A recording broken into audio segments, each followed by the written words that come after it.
Tayo po tayong lahat at handugan po natin ng masigabong palakpakan ng ating Panginoon. Hallelujah! Woo! Hallelujah!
Salamat sa Panginoon. Kumusta po ang inyong gising?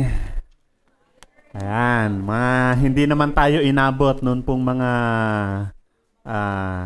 malapit na ng mga prosesyon, no? And we thank the Lord for today we'll be able to celebrate the resurrection of the Lord Jesus Christ. Alam po niyo itong resurrection, kung atin pong papansinin sa ating mga Bibles, at the end of every gospel, yung Matthew, Mark, Luke, and John, mababasa po natin the greatest miracle in the life of Jesus Christ. Alam natin si Jesus Christ gumagawa ng maraming miracles, maraming himala. But the greatest miracle was the resurrection of the Lord Jesus Christ. Paano siya naging greatest miracle? Kasi po, yun yung nagbibigay ng affirmation. It affirms the divinity of Jesus Christ. Si Kristo ay Diyos. Hindi siya ordinaryong tao o propeta katulad ng paniniwala ng ilan, but God Himself in human flesh na merong kapangyarihan over life and death. May kapangyarihan ng Panginoon over life and death. Napakahalaga po nitong resurrection.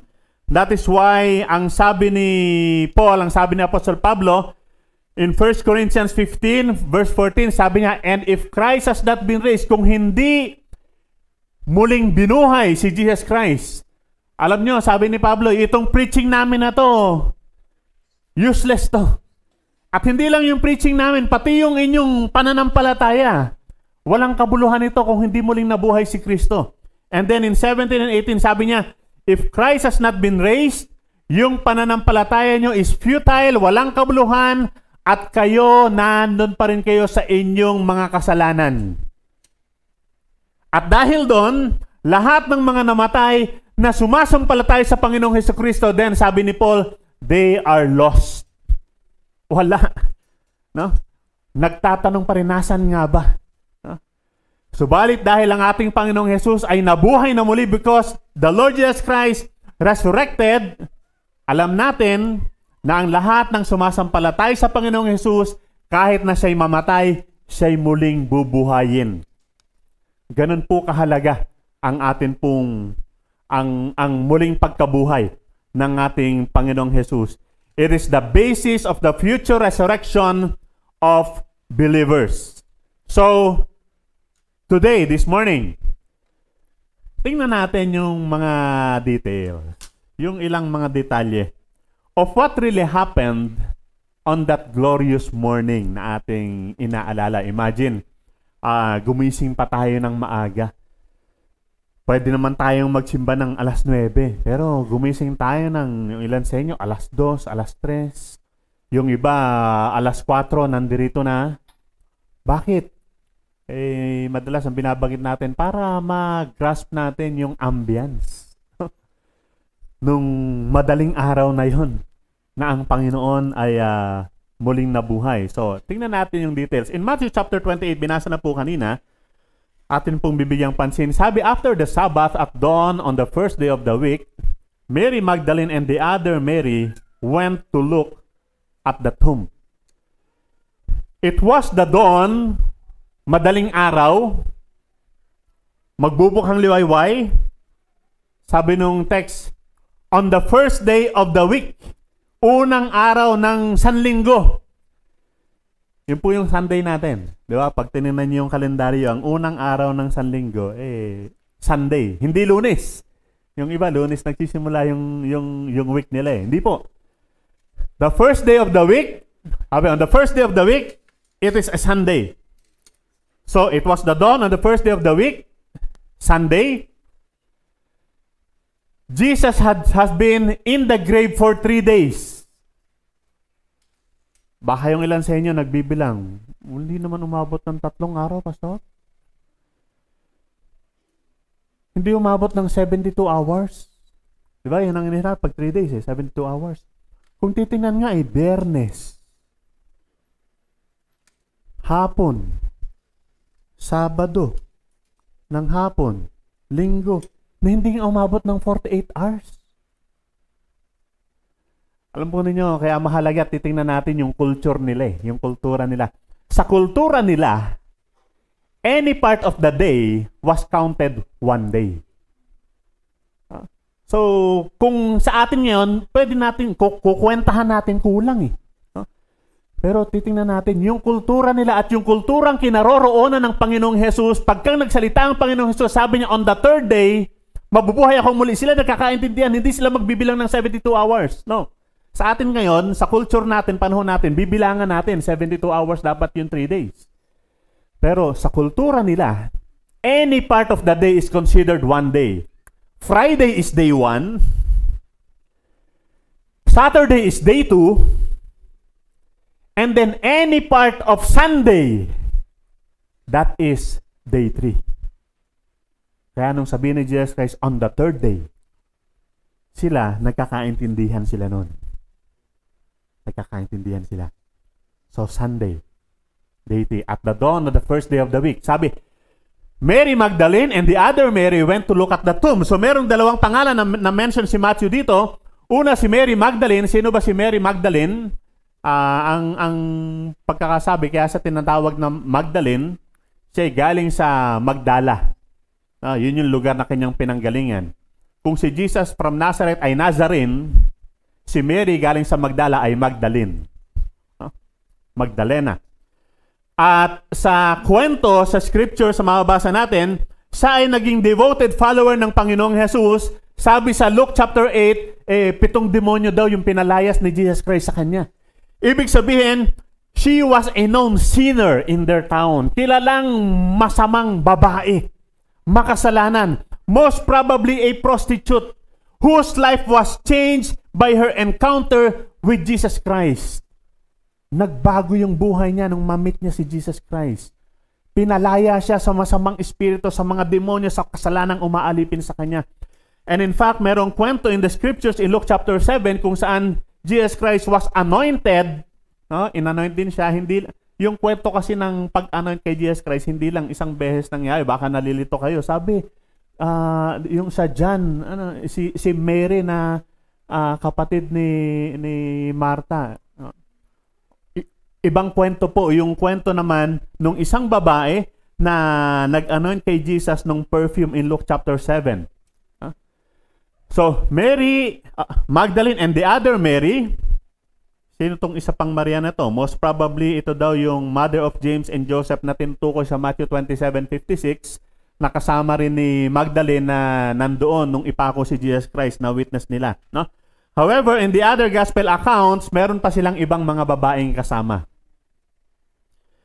These women, ito pong mga babaeng ito, they were the first witnesses of the Lord's resurrection. Sila yung unang mga saksi. Sila yung unang nakaalam sa muling pagbubuhay ng Panginoong Jesus. Why women? Bakit kaya mga babae? Sabi nila, during their time sa kultura nila, yung mga testimonies ng mga babae, hindi ganong pinapahalagahan eh. During their time. No? Kailangan lalaki ang witness. Bakit kaya mga babae yung unang witnesses? No?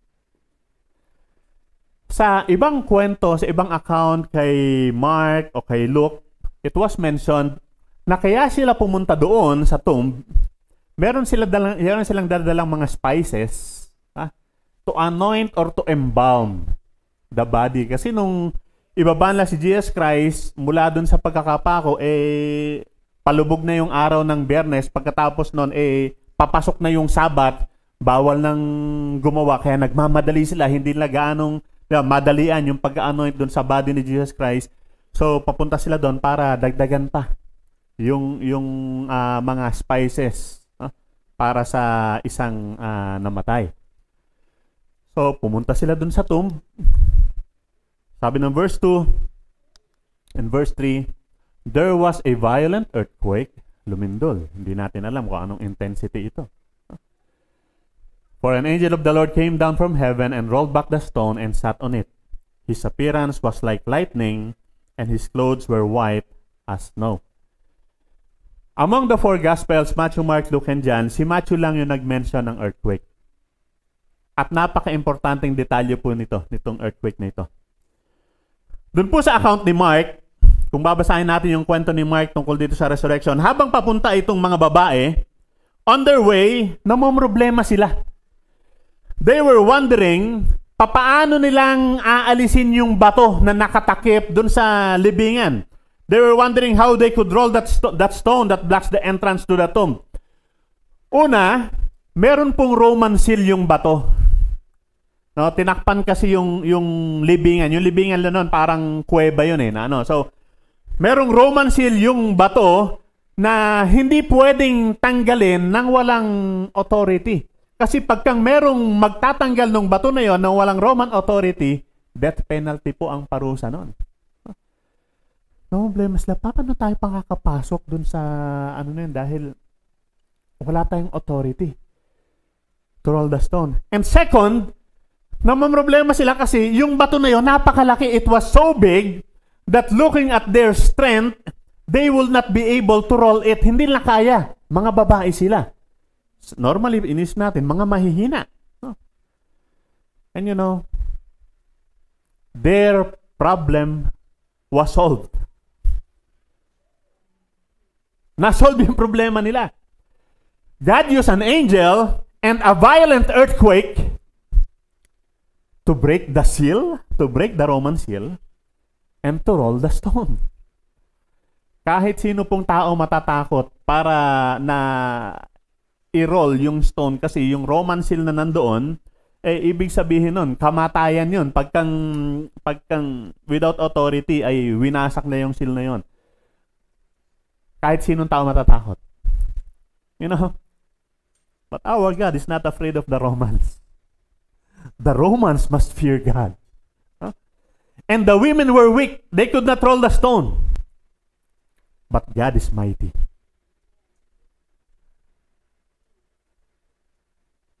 Let us pause for a moment and reflect. Habang papunta kayo dito, meron ba kayong pinoproblema? Katulad ng mga babae habang papunta sila dun sa tomb. May problema sila, may concern sila. Paano natin maaalis yung bato? Paano natin maa-anoint? Habang papunta dito, meron ba kayong pinoproblema? Is there anything that's bothering you? And even right now, is there something that's bothering you? Something that, alam nyong, beyond your control. Something that is, iniisip mong, hindi ko kaya. Is there a big problem?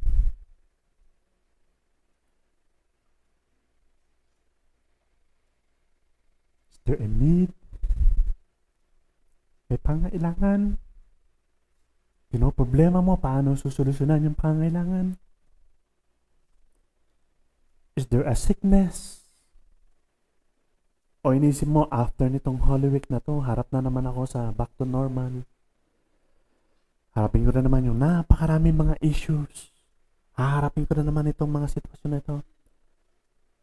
Something or anything bothering you right now? Ganun po siguro yung kalagayan ng mga babae. On their way to the tomb, may concern sila. Trust God. Because He knows about it. Alamin ng Diyos. And He has a solution. May solution siya. And nothing is impossible for Him. Amen. Alam ng Diyos yung pinoproblema mo. Mayroon siyang solusyon.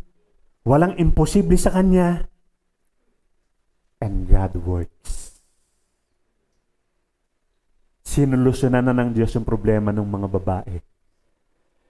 With the angel. With a violent earthquake.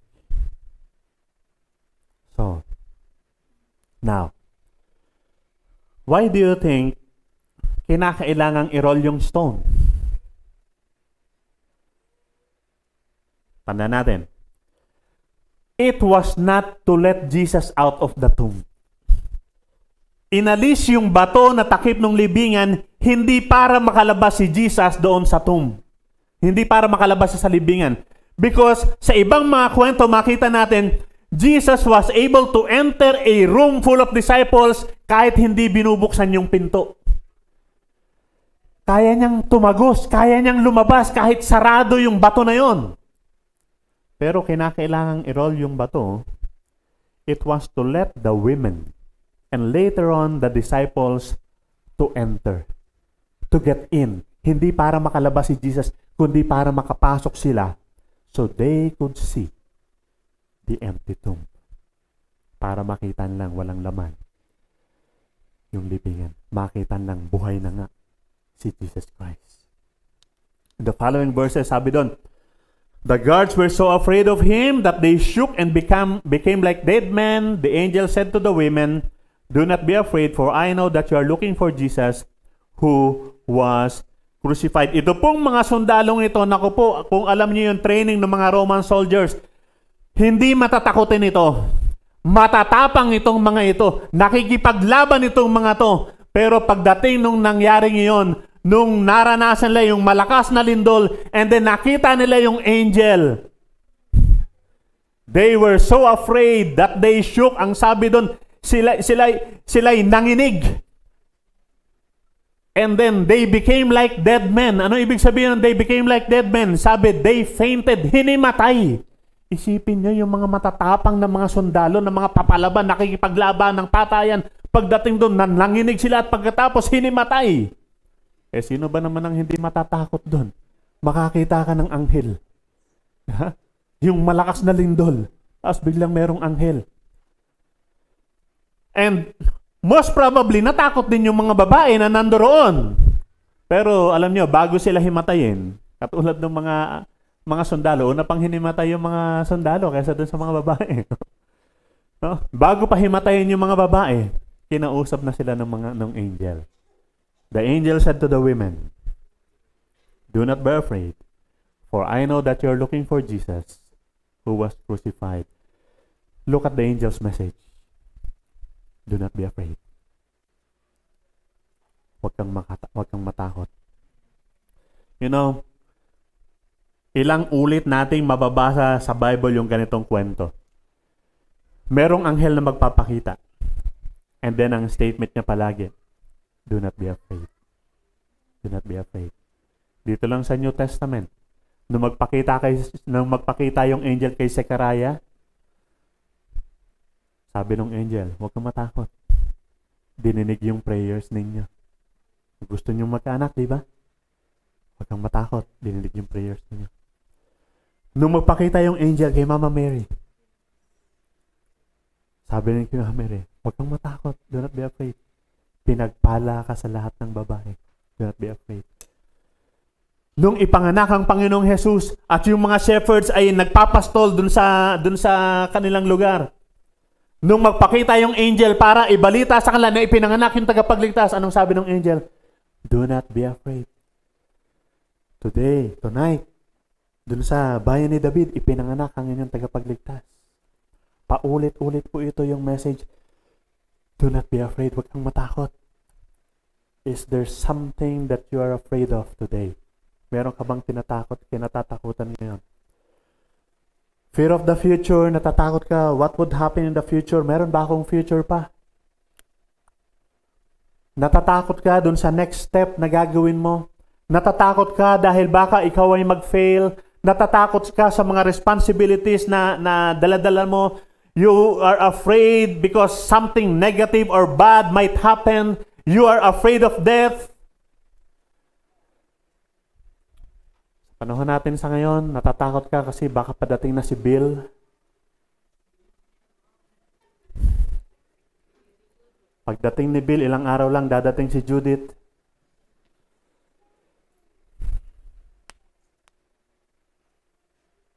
Meron pong pag-aaral. Sabi, there are 365 verses in the Bible that says, do not fear. Do not be afraid. Enough for each day of every year. Enough. Bawat araw, merong verse na nagsasabi, huwag kang matakot. Do not be afraid.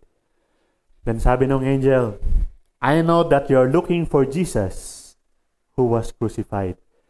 Hinahanap ninyo si Jesus na ipinako sa krus. Alam po niyo itong mga women na ito, itong mga babaeng ito, sa Matthew chapter 27, binabanggit din sila, they witnessed the crucifixion of Jesus Christ. Alam nila. Kitang-kita nila. Napanood nila. Alam nilang si Jesus Christ ay ipinako sa krus at namatay. Alam nila yon, yung pangyayari na yon. And then, they were looking for Him. Kapatid, alam mo naman siguro na si Jesus Christ ay namatay sa krus. At yung kamatayan niya sa krus ay nangyari for you, for me. Are you looking for Him? Hinahanap mo din ba siya? Alam mo ba kung ba't namatay si Jesus dun sa krus?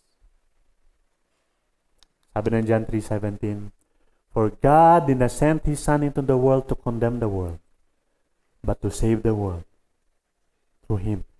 Hindi sinugo ng Diyos yung kanyang anak sa mundong ito para hatulan, para mapahamak ang mundo, kundi para iligtas ang mundong ito sa pamamagitan niya. And by sacrificing Himself for us on the cross, He took the punishment. Inako niya, tinanggap niya yung kaparusahan sa ating mga kasalanan. Sabi ng 1 Peter 1:18 and 19, sabi niya, alam ninyo that it was not with perishable things, katulad ng silver at ng gold, na tayo ay tinubos mula sa walang kabuluhan nating pamumuhay na minana pa natin sa ating mga ninuno, kundi sa pamamagitan ng precious blood of Christ, yung mamahaling dugo ni Kristo, the Lamb without blemish or defect. Ipinako si Jesus Christ dun sa krus dahil yung buhay niya, yung kanyang precious blood, yung mamahaling dugo ni Kristo, yun yung ipinangbayad. Sabi, we were redeemed, tinubos tayo, hindi sa pamamagitan ng silver or ng gold, kundi sa pamamagitan ng mamahaling dugo ni Kristo. The Lamb without blemish or defect. Yun yung pinangtubos sa kasalanan, pinambayad sa kasalanan nating lahat. That is the reason why Jesus Christ was crucified and He died on the cross. Noon pong Biyernes, inalala natin yung pagkakapako ni Jesus Christ. Dito po sa ating church, we listen to the 7 last words of Jesus Christ on the cross. And nung Biyernes, meron pong isang kwento na naaalala ko. Ikinuwento nung isa sa mga preachers, kinuwento nung isa sa mga speakers. Sabi niya, merong isang tao, nandun siya sa may entrance ng heaven, sa Heaven's Gate. Hindi po sa cemetery, ha? Andun siya sa Heaven's Gate. Naroroon siya. And then, nakita niya yung parade, siguro parang prosesyon, ng mga tao na pumapasok sa langit. Nakita niya una yung isang grupo na pumapasok, yung group na yon. Hindi niya nare-recognize kung sino. Nagtanong siya dun sa isang anghel na naroon. Sabi niya, sino itong mga taong itong pumapasok sa langit? Sabi ng angel, they were the prophets. Sabi niya, ayan si Isaiah. Andyan si Jeremiah. Ayun si Ezekiel, si Daniel, at yung iba pa. Sabi niya, hindi ako pwedeng sumabay sa kanila sa pagpasok sa heaven. They were prophets. And then, yung second group, sabi niya sa angel, sino itong mga to? Sabi niya, ayun si Peter, ayun si John, ayun si Matthew, and the rest of the disciples. Yan yung mga disciples ni Jesus pumapasok sa heaven. Sabi niya, hindi ako pwedeng sumabay sa kanila pagpasok sa heaven.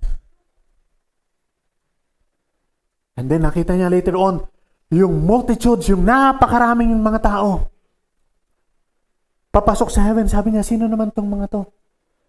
Sabi ng angel, yan yung mga martyrs, yung mga pinahirapan, yung mga tinorture, yung mga pinugutan ng ulo, yung mga sinunog.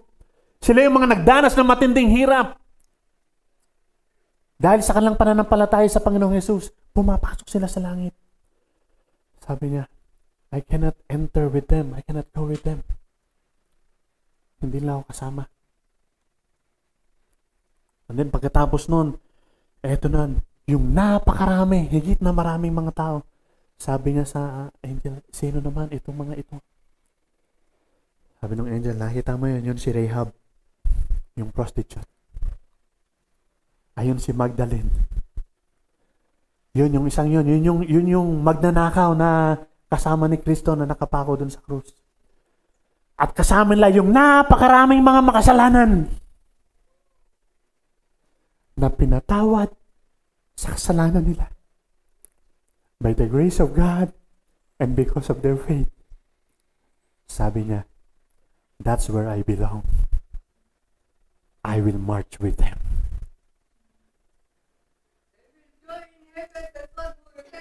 Amen. Mga makasalanan na nagsisi sa kanilang kasalanan at pinatawad at kumilala kay Jesus bilang kanilang Panginoon at tagapagligtas. Because Jesus Christ was crucified to pay the penalty for our sins.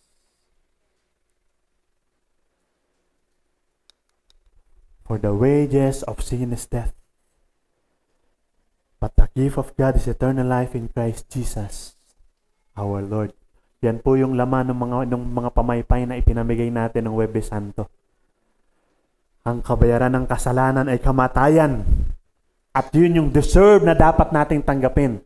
Subalit ang regalo, ang kaloob ng Diyos ay buhay na walang hanggan sa pamamagitan ni Kristo Jesus. And because of that, sabi ni Paul, I have been crucified with Christ. Namatay na ako. Ipinako ako sa krus kasama ni Kristo. At kung ako man ngayon ay buhay, hindi na ako ang nabubuhay. No longer I, but Christ lives in me.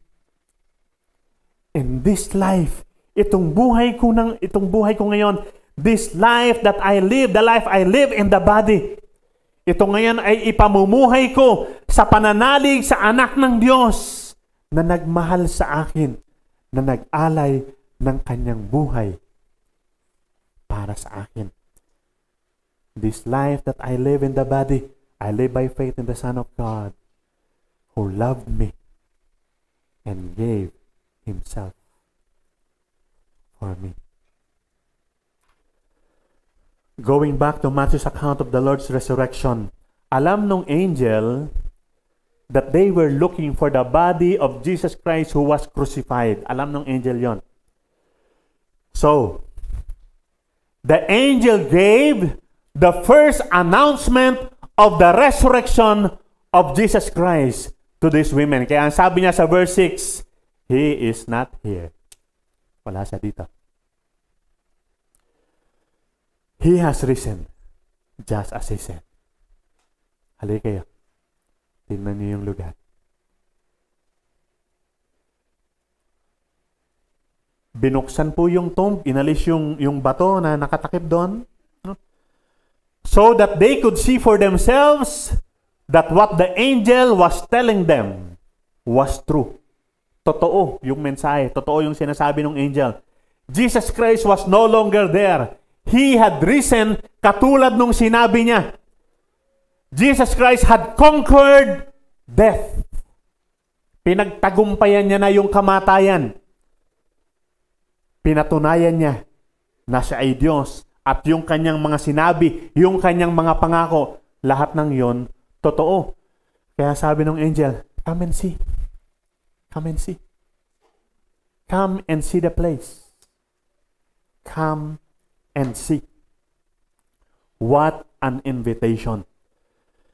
Halika kayo. Tingnan ninyo. Yun po yung imbitasyon ng anghel para makita nila na wala na nga si Jesus Christ doon sa libingan. Siya'y nabuhay na. Come and see. Halika kayo, tingnan nyo. At maging sa panahon natin sa ngayon, yun pa rin ang imbitasyon ng Diyos sa bawat isa, sa lahat ng tao. Halika. Tingnan mo. Halika. Halika kayo. Makikita mo. Makikita mo ang kaligtasang ipinagkakaloob ko. Halika. Tingnan mo. Makikita mo yung kapahingahan, yung kapayapaan, yung kagalakan, yung pagbabago, yung pag-asa na hinahanap mo. Halika. Come and see. Halika. Makikita mo. So the women received the first news of Christ's resurrection. But this news, itong balita na ito, kumbaga breaking news ito. Breaking news. Kumbaga sa mga makikita natin sa TV, sa di ba? News flash, breaking news. Jesus Christ is no longer dead. He has risen. Pero ito pong balitang ito, this was not intended for them to keep to themselves. Kasi sabi ng verse 7, "Go quickly and tell his disciples he has risen from the dead and is going ahead of you into Galilee. There you will see him. Now I have told you." Hindi, yung balita na yun, hindi para sa kanila lang. At sa panahon po natin sa ngayon, total, mahilig na rin lang tayong magmarites. Mare, anong latest? Mare, ito ang latest. Mahal ka ng Diyos.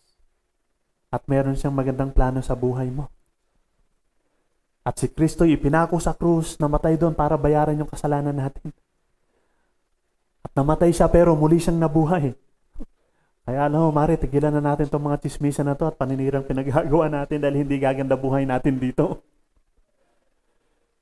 Pero kay Jesus Christ na muling nabuhay, meron siyang magandang buhay na pangako sa atin. Sabi nila, kaya daw sa babae unang nagpakita para siguraduhin na mabilis kakalat yung kwento. Pero alam po ninyo, hindi po nagpapahuli yung mga pakito. Hindi lang si Marites. Meron pakito. Pare, pakikwento. Pare, ito ang kwento. Mahal ka ng Diyos. At meron siyang magandang plano sa buhay mo. At namatay si Kristo dun sa krus para bayaran yung mga kasalanan natin. Pero nung siya'y mamatay, siya'y muling nabuhay. Kaya pagsisihan natin yung ating mga kasalanan, isuko natin kay Kristo yung buhay natin. Kilalanin natin siya bilang Panginoon tagapagligtas ng buhay natin. Makikita natin mababago yung buhay natin. That is the good news. Yun yung news flash. Yun yung mabuting balita. At ang sabi, huwag mong sarilinin yung kwento na yan. Huwag mong sarilinin. Go quickly. Go. Tell them. So, ang ginawa ng mga babae, dahil masunurin sila, the women hurried away from the tomb, afraid yet filled with joy, and ran to tell his disciples. Nagmamadaling umalis yung mga babae, mixed emotions sila. Sabi doon, pwedeng nandun pa yung takot, afraid, natatakot pa rin sila dahil sa karanasan nila, yung earthquake, nakakita sila ng supernatural na bagay, nakita nila yung angel, but at the same time, they were filled with joy. Takot sila pero puno sila ng kagalakan. Bakit? Because of the news that the angel told them. Jesus was alive. At alam po na niya yung kagalakan na yon.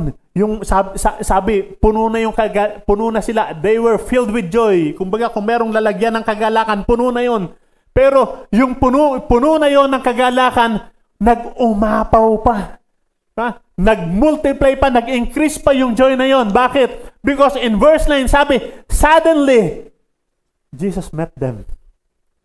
Yung balita pa lang na buhay si Jesus, masaya na sila, galak na sila, how much more nung makita nila, wow! Yung malaman pa lang nila na buhay. Yung pa kayang face to face, harap-harapan. Sabi, suddenly Jesus met them. Nung ma-meet nila si Jesus, ang sabi niya sa kanila, hello! Jesus met them and then sabi niya, greetings, he said. Hello! Kala niya patay ako? Pumunta kayo sa libingan nyo, aayusin nyo pa ako, gusto nyo akong iambang. I am here. Buhay ako. Nung makita ng mga babae, sabi nun, they came to him, clasped his feet, and worship him. Lumapit sila, niyakap yung paa niya, sinamba nila si Jesus Christ. Friends, mga kapatid, mga kaibigan, worship is a natural act. Worship is a natural response once you encounter the Lord Jesus Christ. It is a natural act. It is a natural response. Hindi yan kailangang pilitin. Hindi yan sa pilitan. Kung talagang na-encounter mo si Jesus, you will worship Him naturally. It will naturally flow. Walang hahadlang, walang makakapigil. Magwo-worship ka. Hindi kailangan pilitin, walang sapilitan. Because you encountered Jesus Christ.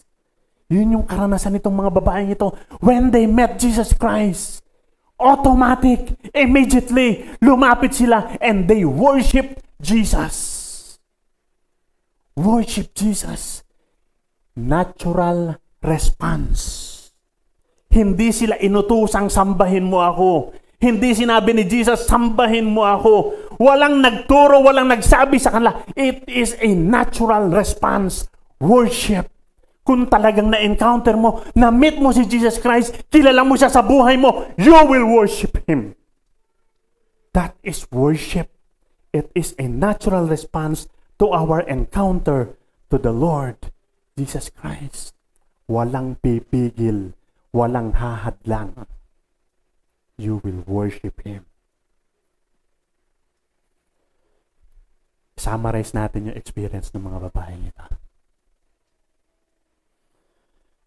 Sabi nung angel, wala na dito yung katawan ni Jesus. Tingnan ninyo. Tuwang-tuwa sila, masayang-masaya sila. And then, na-meet nila.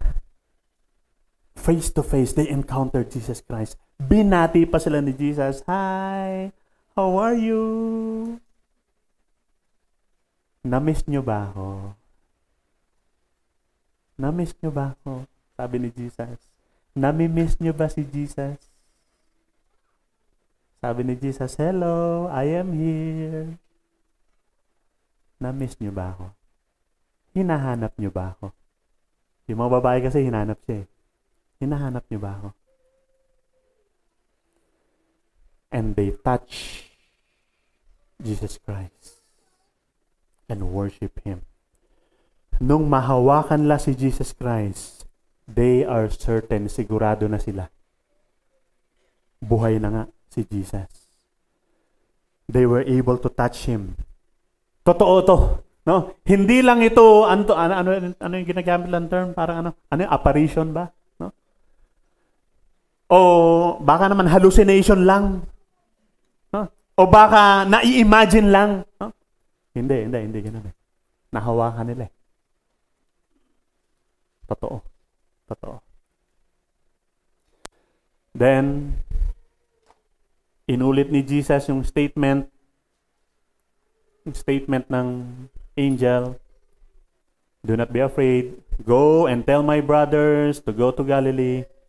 There they will see me. Kasi alam nyo, bago namatay si Jesus Christ, sinabi niya na yan sa mga disciples niya eh. Mamamatay ako, pero mabubuhay akong muli, and then magkita-kita tayo sa Galilee. In Matthew chapter 26:32, yun yung binanggit. Kita-kits tayo, sabi ni Jesus. Sige, puntahan nyo yung mga disciples, yung mga kapatid ko, lahat sila. Sabihin sa kanila, kita-kits sa Galilee. Doon tayo. You'll meet me there. Alam nyo, pwede nang tapusin ni Matthew yung kwento dito eh. Na buhay na si Jesus Christ.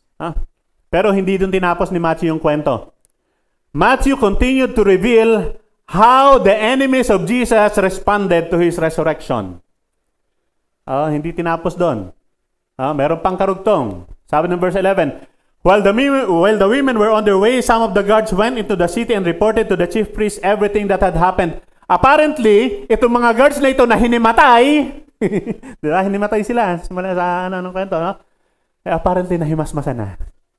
Nahimasmasan na sila. And they were aware of what happened. Alam na kung ano nangyari. No? Baka nga nawiwitnessan pa nila habang nung magpakita si Jesus Christ dun sa mga babae. Pwedeng nakita pa nila yun, no? Alam nila kung ano nangyari. So, alam nyo, malungkot yung kalagayan itong mga bantay na ito eh. Because,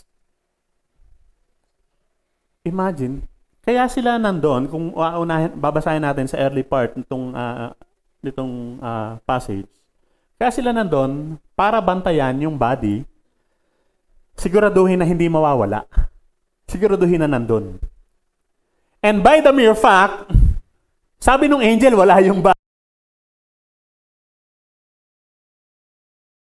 Mga babae, nasa labas na nung libingan, no? The mere fact na nakawala yung binabantayan nila, nako, alam nyo, death penalty to dun sa mga bantay. Death penalty yan. They were in danger. They will be punished for the missing body of Jesus Christ. Kaya ang ginawa ng mga bantay, sabi, they went to the city and they reported to the chief priest everything that had happened. Ikinuwento nila. Kumbaga, itong mga bantay na ito, pwedeng yung pagkukwento nila, nagdadahilan sila kasi delikado buhay namin, nakawala, pero kinuwento nila, hindi namin kontrolado yung lumindol, malay pa, ano pa magagawa namin sa lindol? Pagkatapos, biglang nawala yung body. Diba? Anong mababantayan? Paano namin babantayan? Pagkatapos, yung alam namin patay, biglang buhay pala. At lumabas. Hindi namin mapanatili, hindi namin mapigilan na nandoon sila. So, nag-report lang sila. Sabi, they reported to the chief priest everything that had happened. Wala silang ginawang ibang kwento. Sinabi lang kung ano yung totoo because they thought na yung totoo ay yung magliligtas sa kanila. Sabi nila, it's beyond our control. No? But as far as these guards were concerned, they know the truth that Jesus was alive. Pero anong sumunod na nangyari? When the chief priests had met with the elders and devised a plan, they gave the soldiers a large sum of money, telling them, "You are to say his disciples came during the night and stole him away while we were asleep." Ito sabihin nyo ha. Habang natutulog kayo, dumating yung mga disciples. Sinira nila yung seal, inirol nila yung bato, ninakaw nila yung katawan. So, ligtas kayo, wala kayong, and then sabi niya, kung makarating man sa governor itong balita na to, we will satisfy him and keep you out of trouble. Huwag kayong mag-alala, sagot namin kayo. Basta ito ang kwento, ha? O, mga marites, mga pakito, anong kwento? Anong kinukwento ninyo?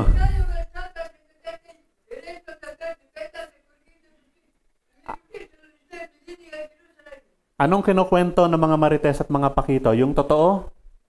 O yung kwentong gawa-gawa lang? Yung totoo na si Kristo'y buhay? O yung sabi na, etong kwento ha, ninakaw yung katawan, ninakaw yung bangkay habang natutulog kayo. You know, the chief priests, the elders, the religious leaders, they rejected the truth. Alam nila yung totoo pero nireject nila. And then they devised a plan, gumawa ng plano, paano magpapakalat ng kasinungalingan. Mga kapatid, we cannot argue with people into the kingdom of God. Because even if people knows the truth, they may still choose to reject it. People will believe what they want to believe. Paniniwalaan lang kung anong gusto nilang paniwalaan. Kahit alam nila yung totoo. Itong mga guards na ito, alam nila kung ano yung totoo eh. They know the truth. Pero pwede nilang piliin yung kasinungalingan. Pwede sanang ang response nitong chief priest at nung elders nung malaman lang na si Jesus Christ ay muling nabuhay, pwedeng ang response nila, repentance. Pwede silang magsisi. Bakit? Silang dahilan, silang nag-accuse, kaya pinako si Jesus Christ sa krus, kaya siya namatay eh. Di nung nalaman lang na buhay na muli, katulad nung ipinangako niya, di sana nakita nila, totoo pala yung sinasabi niya. Siya nga talaga ang anak ng Diyos. Di pwede sana silang magsisi sa kasalanan nila. But no. Hanggang sa panahon natin, ganun pa rin ang mga tao. Instead of repenting, sa halip na magsisi,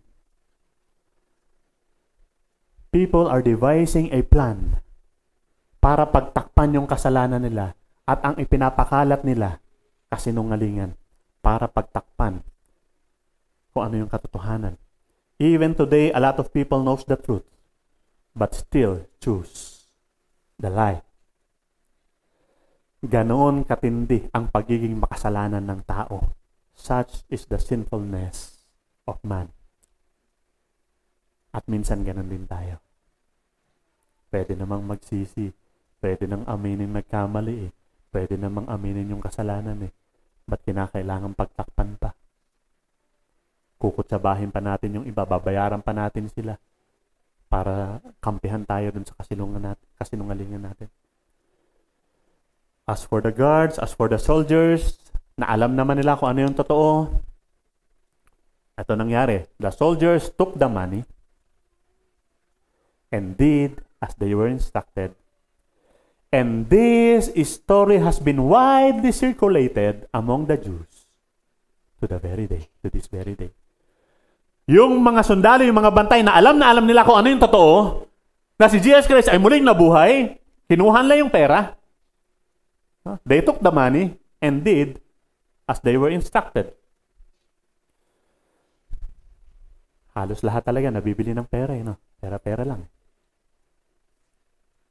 Si Judas, pinagpalit si Jesus sa pera. Kita nyo?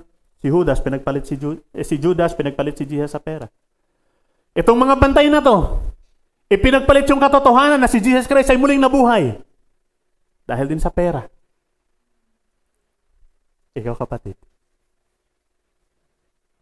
saan mo pinagpapalit si Jesus? Pera din ba? Amen. Minsan talaga ganon. Pera-pera lang. Nabili ng pera yung katotohanan. Kaya ang sabi, itong kwento na to, yung maling kwento, yung kasinungalingan na ninakaw yung body, sabi, this story has been widely circulated. Lumaganap tong kwento na to. At pinaniniwalaan ito among the Jews. At sabi ni Matthew, to this very day. Nung time na isulat niya yung gospel na yun, pinaniniwalaan pa. And let me tell you this, hanggang sa panahon natin sa ngayon, 2,000 years na yung lumipas. Hanggang ngayon, hindi pa tinatanggap ng karamihan sa mga Hudyo na si Jesus Christ nga ang Diyos na nagkatawang tao na ipinako sa krus na matay at muling nabuhay. Hanggang sa ngayon, ang pinaniniwalaan, yung kasinungalingan na ipinalaganap nitong mga bantay na ito. Laganap talaga ang kasinungalingan. Laganap talaga. Pero, sa totoo lang, yung attempt na yon, nila na yon, yung bribery na yon, di ba? Para i-cover up yung katotohanan na muling nabuhay si Jesus Christ. Actually, naging matibay na testimony pa nga yun eh. Naging matibay na testimony pa. Every time merong makakabasa nitong account ni Matthew, kaya pala ganun yung kwento. Kasi nga naman, nabayaran yung mga, so nalaman nila na galing pala dun sa mga gwardya itong kwento, itong kasinungalingan ito. Alam niyo, itong mga chief priests, itong mga elders, kung sasabihin nila na hindi totoong nabuhay si Jesus Christ, isa lang naman yung kailangan nila eh. Produce the body. Produce the body. Ipakita niya lang yung katawan ni Jesus Christ na nandyan, na namatay at hindi muling nabuhay. then solve. Makikita, totoo yung sinasabi lang na hindi mo rin nabuhay si Jesus Christ. Si Jesus Christ patay talaga. Just produce the body, but they cannot. Why? Kasi walang body. Dahil muling nabuhay si Jesus Christ. He is not here. He has risen just as He said.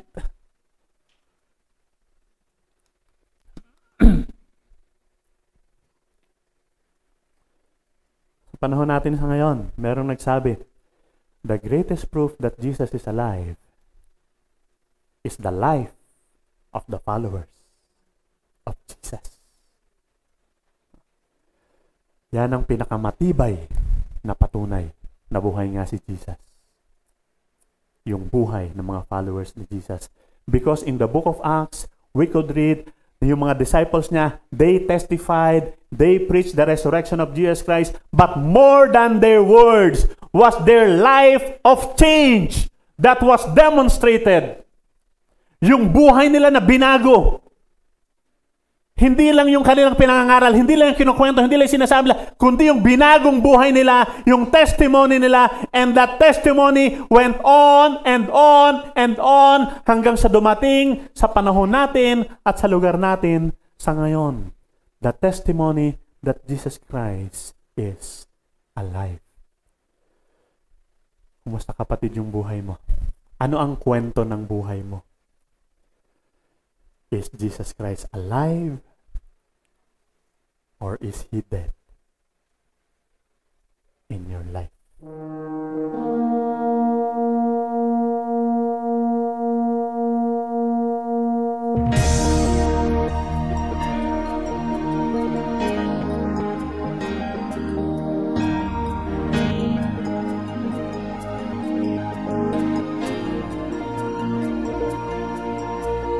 Make us your showcase, an attraction for you, that others may see who you really are, and what you can do, and once they know you, they will love and serve you. God, oh God, bless the world from MC as we gather to grow and scatter to soar. Your kingdom be established in our hearts